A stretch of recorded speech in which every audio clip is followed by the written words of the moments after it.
நலம் பெறுகின்றது தவிர குறையவில்லை. அப்படிப்பட்ட தமிழே, தமிழாகிய பெண்ணை, தாயே உன்னை வாழ்த்துகிறேன் என்று பாடியுள்ளார் மணமணியன் சுந்தரனார். ஆதலால் அனைவரும் எழுந்து நின்று தமிழ்த்தாய் வாழ்த்து பாடுவோம். தமிழ்த்தாய் வாழ்த்து.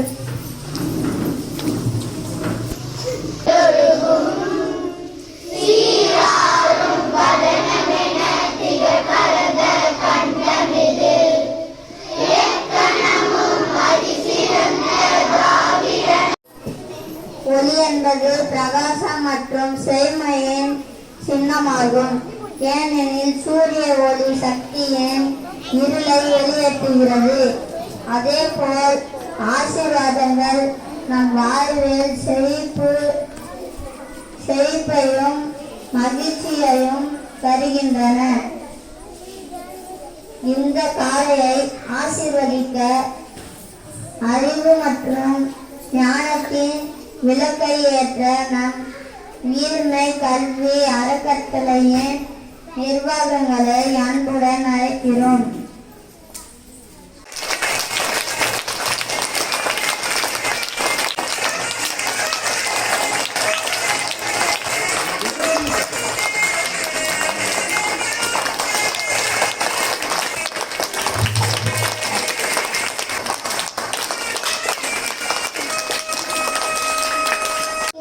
Brother from grade 7 to deliver your welcome address.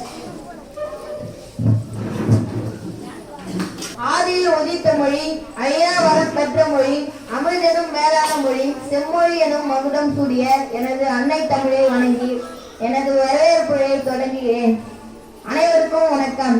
பண்டிகைகள் பல இருந்தாலும் தமிழனுக்காக ஒரு பண்டிகை, இயற்கையை தெய்வமாக்கும் தைப்பொங்கல் பண்டிகை. உழவரின் உழைப்பை போற்றும் பண்டிகை.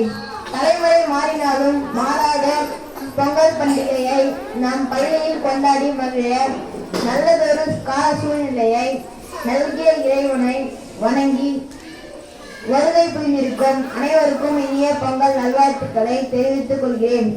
அன்பின் உருவம், அறிவின் ஊற்று, பண்பின் சிகரம், எளிமையின் வடிவம் என்ற வரிகளுக்கு பொருந்தி நிகழ்ச்சிக்கு தலைமை ஏற்று வருகை புரிந்துள்ள சிறப்பு விருந்தினர்கள் அனைவரையும் வருக வருக என பேரன்புடன் வரவேற்கிறேன்.